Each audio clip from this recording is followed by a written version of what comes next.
He walked toward the enemy wearing their uniform, carrying their weapon, speaking no word. For 3 days on Crete in May 1941, a New Zealand sergeant hunted German snipers by becoming one of them. He killed them at arm's length, close enough to see their faces. The men he saved never knew his name. The enemy never understood what was killing them. What he did worked so well that no army has officially allowed it since. This is the story of Sergeant Alfred Clive Hume, and the 3 days that proved a man could win every fight and still lose the war. The heat rose early on the 20th of May 1941, climbing off the dusty Cretan hillsides long before the soldiers at Maleme Airfield finished their morning tea. Sergeant Alfred Clive Hume stood in the shade of an olive grove watching 6 men dig a latrine trench they did not need to dig. He had been assigned to supervise them because someone above him believed punishment should involve a shovel and the sun. Hume was 33 years old, which made him older than most of the men around him, old enough to dislike wasting time on ceremonial discipline when a real fight might come any day. He was not a large man, not physically imposing, but he carried himself with the compressed stillness of someone who had already decided what mattered. He had been a farmer before the war. He understood work, patience, and the value of finishing what you started. The sound reached them first, a low mechanical droning that grew from the north, from the sea, swelling until it pressed against the air itself. Hume turned and looked up. The sky darkened, not with clouds but with aircraft, hundreds of them, transport planes in tight formations, their engines synchronized into a single roaring pulse that made the ground hum. The men stopped digging. Someone said something Hume did not hear. Then the first parachutes blossomed, white and ochre against the blue, dropping in clusters so dense they looked like snowfall. The German airborne invasion of Crete had begun. Within minutes the sky over Maleme was filled with falling men. They came down in the olive groves, in the dry riverbeds, across the airfield runways, onto the hills where New Zealand and Greek defenders crouched behind stone walls and shallow foxholes. The noise was immense. Aircraft engines, the crack and snap of parachute canopies deploying, the rising chatter of machine gun fire from the ground. Hume shouted at the men to grab their rifles and follow him. They ran toward the company position through air that had turned hostile. Bullets were already cutting through the trees. A paratrooper landed 30 meters away, hit the ground hard, struggled with his harness, and was shot twice before he freed himself.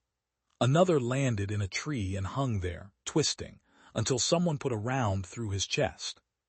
Hume reached the perimeter and dropped into a firing position. All around him the battle unfolded without shape or sense.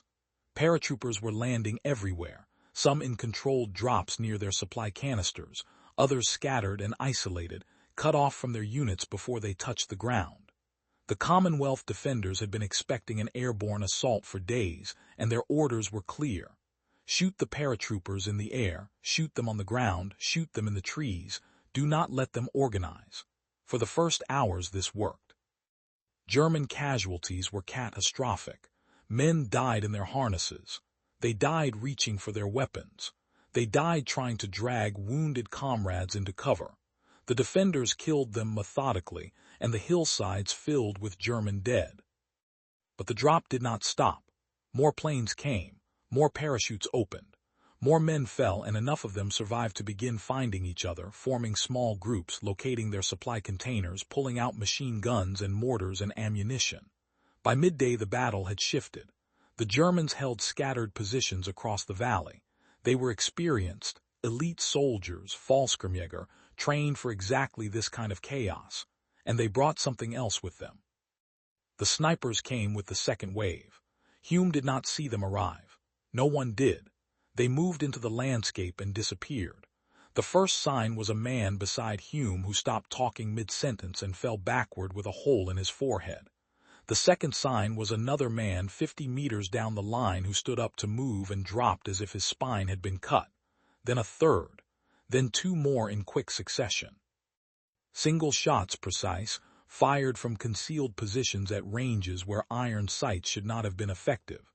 Hume kept his head low and looked at the tree line across the dry riverbed. He saw nothing. Another shot cracked past, close enough that he felt the pressure change. Someone screamed for a medic. Someone else shouted about snipers in the olive groves. The German sniper teams on Crete were not ordinary riflemen. They carried Carabiner 98 Kurz rifles fitted with Zeiss scopes, for power magnification that allowed them to identify and kill individual men at 300 meters or more. They wore specialized camouflage smocks, mottled green and brown, designed to break up the human outline against Mediterranean vegetation. Many had combat experience from Poland, from France, from Norway. They understood fieldcraft, patience, and how to kill without being seen.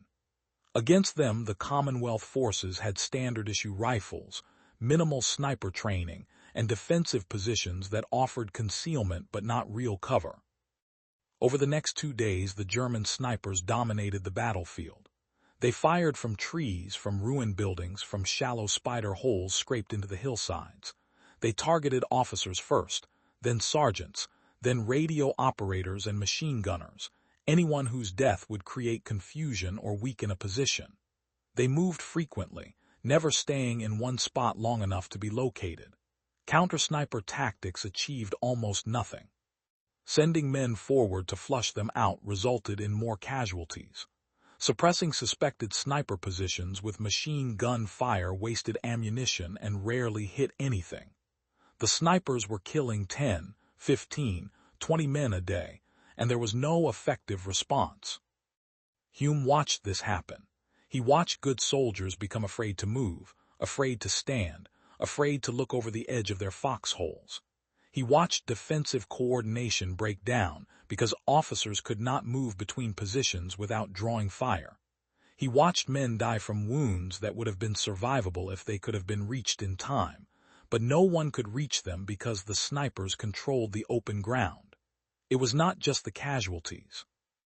It was the psychological effect, the constant knowledge that you could be shot at any moment from a direction you could not predict by an enemy you could not see.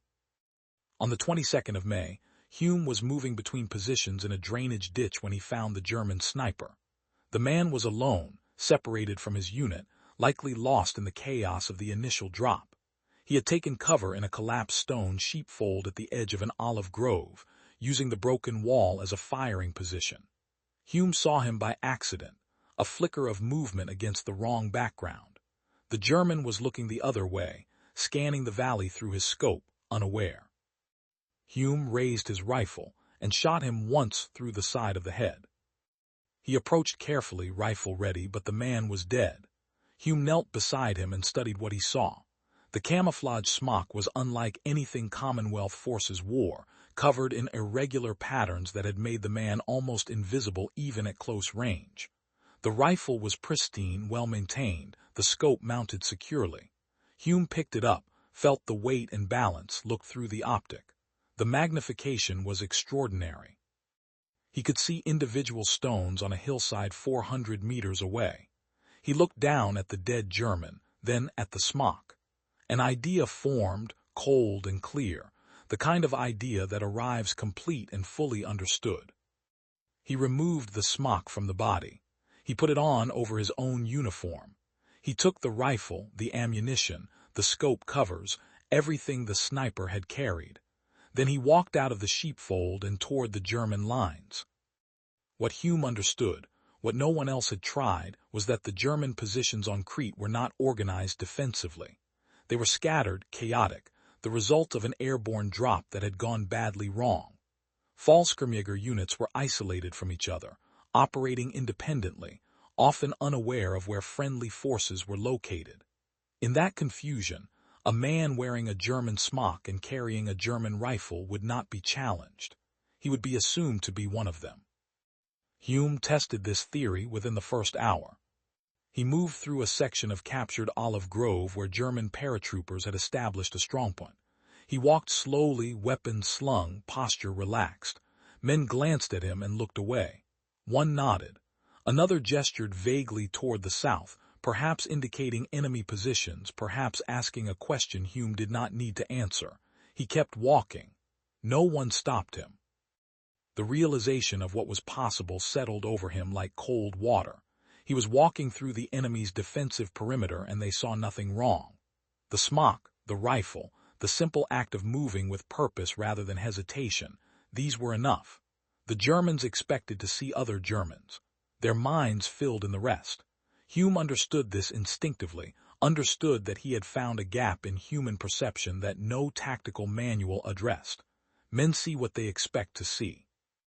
In the chaos of an airborne invasion, scattered across unfamiliar terrain, the Fallskirmjäger were even more susceptible to this blindness. They were looking for enemies in Commonwealth uniforms, for threats from fixed positions, for organized resistance. They were not looking for one of their own walking calmly through their lines with murder in his heart. He found the first sniper team dug into a low rise overlooking a Commonwealth mortar position. 2 men, one with a scoped rifle, the other acting as spotter with binoculars. They were focused downrange, whispering to each other, calculating wind and distance. Hume approached from behind, moving carefully, making no sound. He studied them for a moment before acting. The sniper was young, perhaps 22, with dust in his hair and sweat stains darkening his camouflage. The spotter was older, methodical, calling corrections in a low voice that carried just far enough for Hume to hear. They were professionals. They were good at what they did. They were killing his men. When he was close enough to touch them, he raised his rifle and shot the sniper in the back of the head, then swung and shot the spotter before the man could turn. The sound was enormous in the confined space, 2 sharp cracks that sent birds exploding from the nearby trees. Both men dropped instantly. Hume stood over them for several seconds, breathing steadily, listening for any response from nearby German positions. There was none.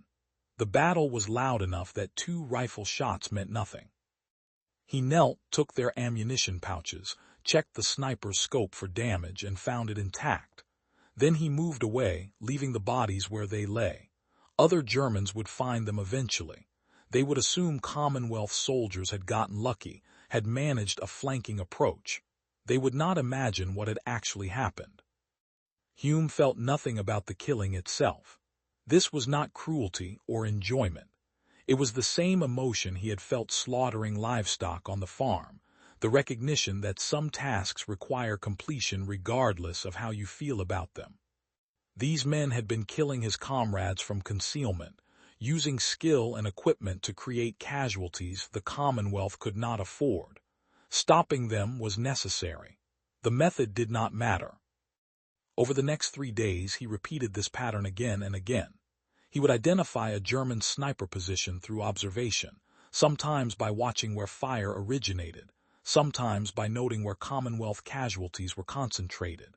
Then he would approach wearing the captured smock, moving through German-held areas as if he belonged there. He spoke to no one. When challenged, he ignored the challenge or gestured vaguely and kept moving. The chaos of the battlefield worked in his favor. Units were too disorganized to maintain rosters, too scattered to know who should or should not be present. He looked like a German paratrooper. That was enough. On the morning of the 23rd, he killed a sniper who had positioned himself in the bell tower of a small chapel east of Meiling. The man had been there for hours, controlling a key crossroads that Commonwealth units needed to use for resupply. Hume entered the chapel through the front door, climbed the narrow stone stairs to the tower, and found the sniper lying prone near the bell rope, eye pressed to his scope. Hume shot him once. The body slumped forward. Hume descended the stairs, walked out through the nave past German soldiers resting in the shade, and disappeared into the olive groves. No one questioned him. No one followed. That afternoon, he killed 3 more snipers operating as a coordinated team in the ruins of a farmhouse. They had set up overlapping fields of fire covering a Commonwealth supply route, working in rotation so that one was always watching while the others rested. Hume observed them for 20 minutes from concealment, learning their pattern, noting when they changed positions and how they communicated. Then he walked directly toward the farmhouse wearing the German smock, his rifle slung casually across his shoulder. One of the snipers saw him coming and waved. Hume waved back. He entered the building, climbed to the second floor where they had established their hide, and killed all three in less than 15 seconds. The last one managed to turn and raise his hands before Hume shot him. Hume left through the back of the farmhouse, and was gone before anyone in the nearby German positions understood what the shots meant. The psychological effect on the Commonwealth defenders was immediate. Men who had spent 2 days afraid to move suddenly found they could reposition without drawing fire. Platoon commanders who had been trapped in fixed positions could coordinate movements again. The snipers had not disappeared entirely, but their dominance had broken. Something had changed, and although no one understood what, the relief was profound. Soldiers began to joke again, to move with confidence, to believe they might survive the day. They did not know that one man in a stolen uniform was systematically destroying the threat that had paralyzed them. He killed snipers at ranges so close he could hear them breathing. He shot them from behind, from the side, sometimes from less than 5 meters away. He killed men in foxholes, in trees, behind walls, in the ruins of farmhouses. He took no prisoners. He did not announce himself. He simply appeared, fired, and moved on. The German snipers never understood what was hunting them. They thought they were being killed by their own men, by friendly fire in the confusion, or by some exceptionally skilled Commonwealth sniper they could not locate. They did not imagine that one of their own had walked into their positions and executed them at point-blank range. The effect was immediate and measurable. Commonwealth casualties from sniper fire dropped drastically. Positions that had been pinned down for hours were suddenly able to move and reposition. Officers could coordinate defensive actions without being shot the moment they stood up. The tactical advantage the German snipers had created began to collapse, not because the Commonwealth had developed a counter-sniper doctrine, but because one man in a stolen uniform was systematically destroying them. Hume did not speak about what he was doing. He returned to his own lines at night, removed the smock, hid it, and slept a few hours before going out again. Other soldiers knew something had changed, that the sniper threat had diminished, but they did not know why. Hume did not tell them. He was not interested in recognition or explanation. He had identified a problem, found a solution, and was executing it with the same methodical patience he had once used to manage a farm. On the evening of the 24th of May, Hume was told that his younger brother, Second Lieutenant James Hume, had been killed in action earlier that day. James had been leading a platoon in a defensive position near Galatas when a German mortar barrage caught them in the open. He died instantly. The officer who delivered the news was uncomfortable, apologetic, aware that words meant nothing against this kind of loss. Alfred Hume received the news without visible reaction. He asked where his brother had been killed, thanked the officer who told him, and walked away. He found a quiet place behind the aid station and sat down with his back against a stone wall. He stayed there for perhaps 10 minutes, not moving, not speaking, staring at nothing. Men walked past and left him alone. Some losses cannot be shared. Some grief has no outlet. James had been 8 years younger, had looked up to Alfred their entire lives, had followed him into the army because that was what younger brothers did. Now he was gone, killed by a weapon fired from a distance by men who never saw his face and would never know his name. The randomness of it, the mechanical indifference of high explosive and steel, settled over Hume like a weight that would never lift. That night he put on the German smock again and went out into the darkness. What had been tactical necessity became something else. He moved through German positions with a focus that went beyond discipline, hunting not just for tactical effect, but for something that resembled justice, even though he knew justice had no place on Crete, had no place anywhere in this war. He killed 2 sniper teams before midnight. He killed a machine gun crew that had been suppressing a Commonwealth aid station. He killed a forward observer who was directing mortar fire onto retreating infantry. He moved without pause, without hesitation, and when the sun rose on the 25th, he was still moving. What happened over the next 48 hours was never fully recorded. Hume operated almost continuously, moving through German positions with an intensity that went beyond tactical necessity. He killed sniper teams. He killed mortar crews. He killed machine gun positions that were threatening Commonwealth rear guards as they began the slow, grinding withdrawal toward Ceuta Bay. He moved through the night and into the dawn and through the following day without stopping. Men who saw him later said he looked like something that had stopped being entirely human, something that had turned itself into a weapon and forgotten how to turn back. By the 26th of May, the Commonwealth defense of Crete was collapsing. The Germans had captured Malim airfield and were flying in reinforcements and heavy equipment. Fresh mountain troops were arriving by transport plane every hour, bringing artillery and supplies that turned the battle from an airborne gamble into an inevitable grinding advance. The decision had been made at the highest levels to evacuate as many troops as possible from the southern ports. The withdrawal began in the early hours of the morning, thousands of men streaming south through the hills toward Ceuta Bay and Esfakia, harassed by German aircraft and pursued by ground forces that were trying to cut them off before they reached the coast. Hume was part of the rear guard, covering the withdrawal through the hills south of Cania. These were hard men, veterans who understood that rear guard duty in a retreat meant you were the last to leave and the first to die if something went wrong. German forces were pressing the retreat, trying to encircle the withdrawing columns, sending probing attacks against the flanks and ambushing any unit that fell behind. The rear guard had to move slowly, maintaining contact with the enemy, making them pay for every advance, buying time for the main body to escape. It was brutal, exhausting work, and men were dying every hour. Hume was operating in the gap between the two forces, moving through the chaos in his German smock, killing anyone who threatened the men falling back behind him. He was beyond exhaustion now, operating on something that resembled will more than energy. He had not slept more than a few hours in 3 days. He had not eaten a full meal. His hands shook when he reloaded his rifle.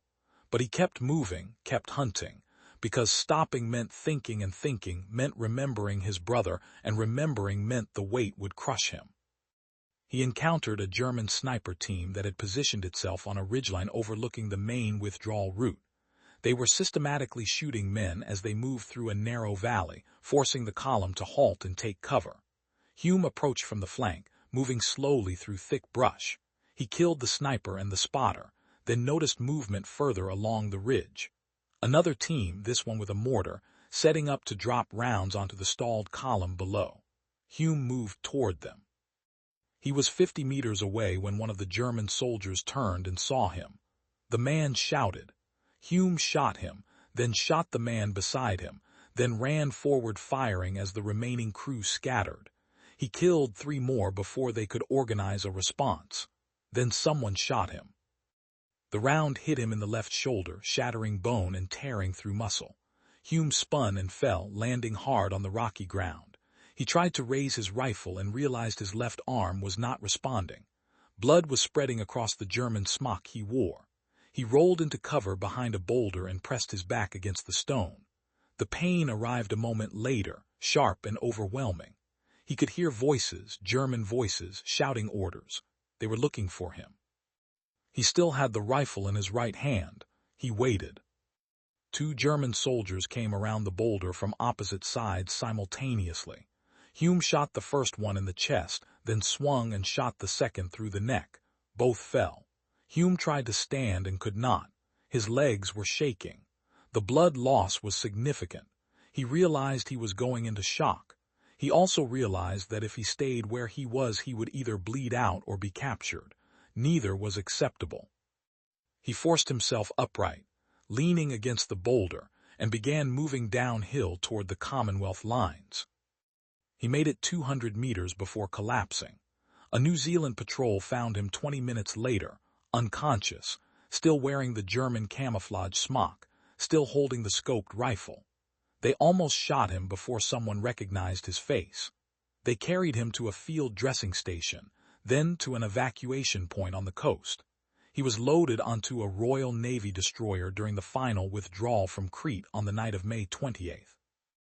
The ship was bombed repeatedly during the transit to Alexandria.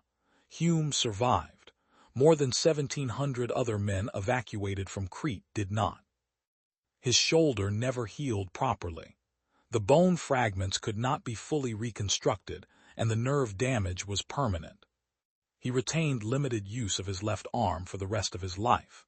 He was medically discharged from active combat duty in late 1941 and spent the remainder of the war in training and administrative roles in New Zealand.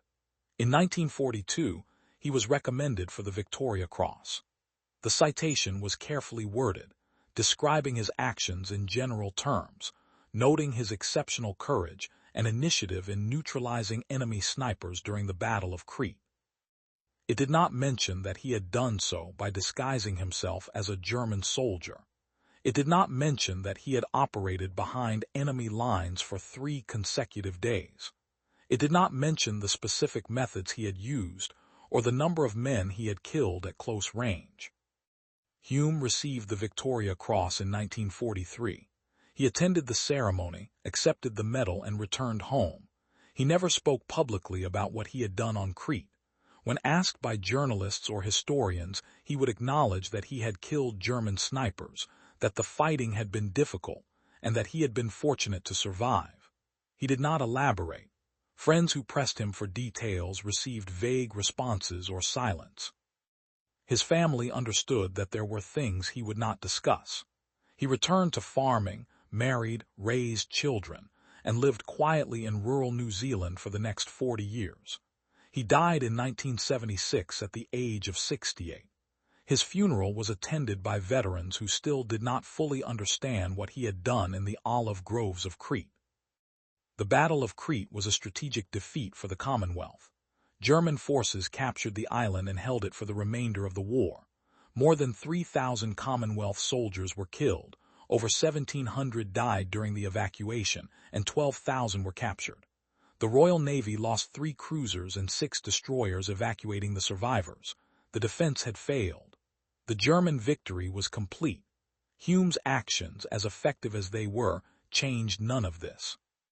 He saved lives, dozens of lives, perhaps more, but he did not alter the outcome of the battle.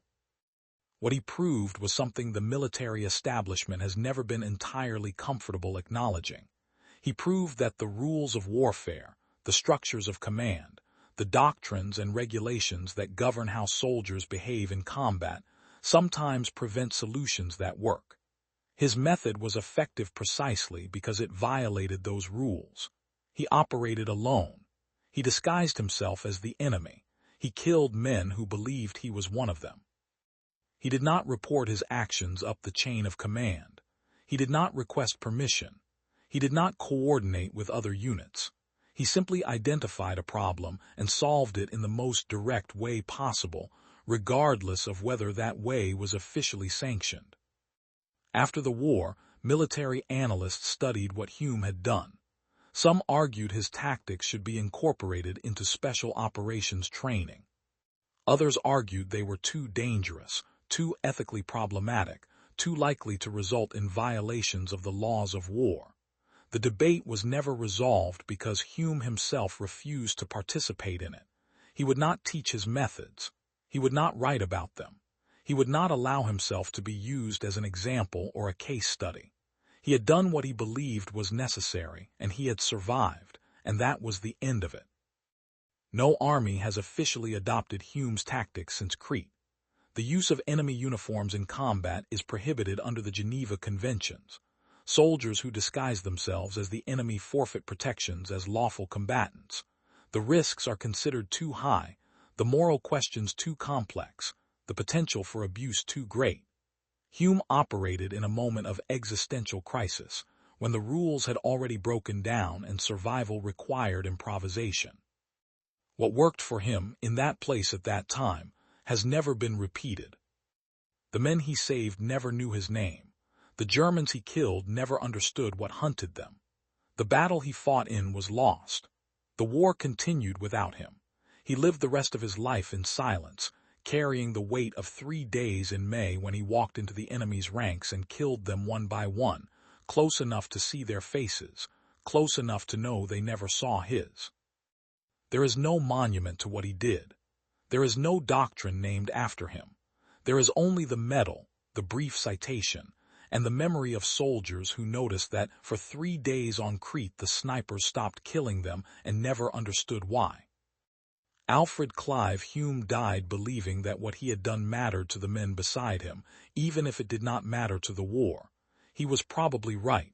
In the end, that may be all any soldier can hope for: to save the man beside you, to do what must be done, to survive if you can, to carry the cost if you cannot. The olive groves where he hunted are still there. The hillsides have not changed. The wind still moves through the trees the way it did in 1941. Somewhere in that landscape are the places where German snipers died without understanding what killed them, where a New Zealand sergeant walked through enemy lines wearing their uniform, where the rules broke and a solution emerged that no one wanted to remember. History prefers clean narratives, clear lessons, methods that can be taught and repeated. Hume's story offers none of that. It offers only the knowledge that in war, sometimes the only answer is the one no one wants to use. Sometimes the only way to stop the killing is to become very good at it yourself.